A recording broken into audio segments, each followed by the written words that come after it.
Hello, I'm Pam of healingstars.com. This is the chart set for the full moon, 5th of Jan 2015 at 4:53 a.m. It's set for London. As you can see, it has this incredibly strong configuration. Here's the sun down here in Capricorn and the moon in the opposite sign of Cancer. And why this is so powerful is the sun is right next to Pluto, the god of the underworld. Now the sun is light, consciousness, warmth. The sun, without the sun we wouldn't of course be here. It is our solar system. And Pluto, god of the underworld, is at the farthest reaches of our solar system. Pluto and the sun together are intense. Pluto is also things that get buried. And when the sun joins Pluto, things can be brought out into the open for healing. The moon in Cancer, every year we have a full moon in Capricorn and the moon in Cancer. The moon is of course bringing everything to light. It's the full moon, we can see our way in the dark. And Cancer is the moon's home sign. Think of the Cancer, think of the crab, the symbol for Cancer. It has that shell, but it's very soft inside. And also, in order to grow, that crab has to lose one shell and form another in order to grow. But imagine what that must be like for a crab in its life, leaving its home, its shell, and moving on with an expanded version of itself. And that is really what growth is all about, isn't it? But it can be painful, of course. What is so significant about this full moon is that the nodes of the moon are involved. Here's the north node up here in Libra, and the south node, always opposite, in Aries. And Uranus, the planet of change, revolution, chaos, is right next to that south node. They're moving together in the month of January. Karmic, things are going on which are quite karmic. Things are from the past. What karma is about our actions that have repercussions. Anything we've done in our life for positive creates good karma. Things we've done which aren't so good creates a negative karma. And it's important to clear the past. It's the work I do is very much about healing people's timelines. And as an astrologer, I have added insight into a person's story. But it's not until I speak to the person that I know how they have handled their story, how they have evolved through their story. Saturn, here it is, right here on the ascendant for London, and it's now moved, of course, into the sign of Sagittarius. It's at a right angle, and it's a very wide one, but it is at a right angle to Neptune. A right angle is a tension. It's a 90-degree aspect, and it's difficult. If you sit opposite somebody, that's an opposition. But the right angle is that they're at the corner of your eye. You can't see them. So often we can get blindsided. And Neptune is a planet of illusion. Neptune is also a planet to do with things like scandal, things that we might not recognize, but they come home to roost. Mars in the sky is opposite Jupiter, but it's moved past. And that has created, of course, Mars, the god of war. Jupiter is about religion, God. And I pray, I really do pray that religious wars, if only there could be an answer, a miracle for people who go, God's on my side, not yours. Because righteousness is the negative aspect of Jupiter. It's not all positive. However, Mars, as I said, is moving away. It's 24 degrees Aquarius. So that tension has gone, but the others still exist. The other significant event that's been occurring is that both Venus and Mercury are down here. They're in Aquarius now. Mercury normally goes through a sign about 3 weeks, Venus slightly longer. Mercury is now in Aquarius and will remain in Aquarius right up until the 13th of March.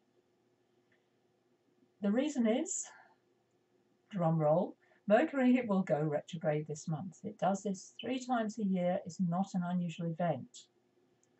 Mercury, by Tuesday, will enter what we call the shadow phase. And so throughout the whole of January, the whole of February, right up until March, Aquarius will be where the messenger planet will be informing you of messages.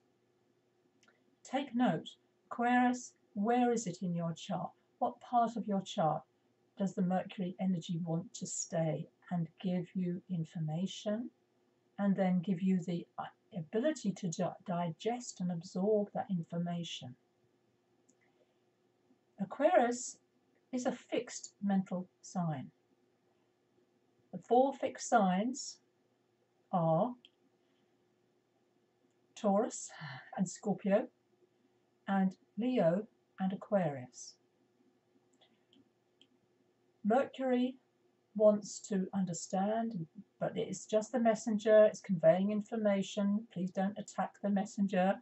But Mercury, as I said, wants to think deep at this time because it's in an air sign. It likes air signs.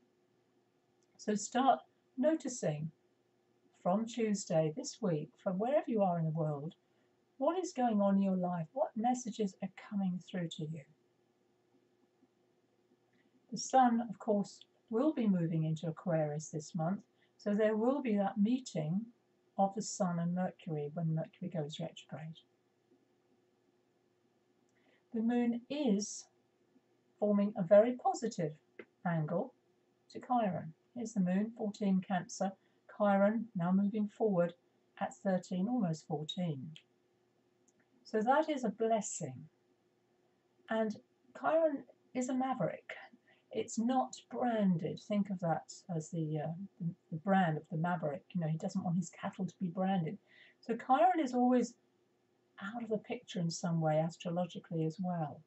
And it is also, I'm emphasizing this, making a very good relationship to the Sun and Pluto. Saturn is also making a positive relationship to Venus. So although there is this huge, intense energy of the Sun and Pluto, the healing is there. And it's worth reflecting on that. Things can look really dark, really bad, but underneath there is a cleansing. There's something that needs to be let go of, and it could be memories, but I suggest it's some belief system. Jupiter is all about belief systems that need to be looked at again. The nodes of the Moon in Libra and Aries are governed in turn by Venus and Mars. So the positive aspect to do with Aquarius is it is one of the last signs of the zodiac. It is concerned with humanity, with groups, and of people forming positive relationships, Venus in Aquarius, positive relationships with each other and standing together. Events in the news have brought that to my attention.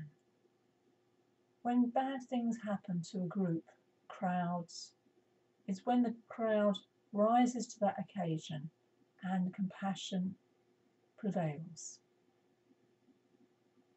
This week, as the week goes on, the Moon, here it is, by Thursday, the Moon and Jupiter do come together. This happens once a month, but this is also a really beautiful time because it again is bringing to highlight the trine, the flow of energy with the South Node and Uranus.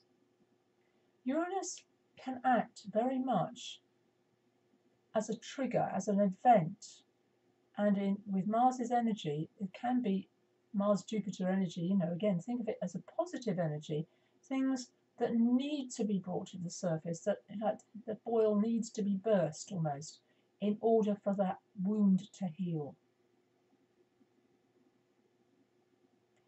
The other event you can see that's going on by Thursday is Mercury and Venus will also be coming together because they move so fast. So here it is by Friday.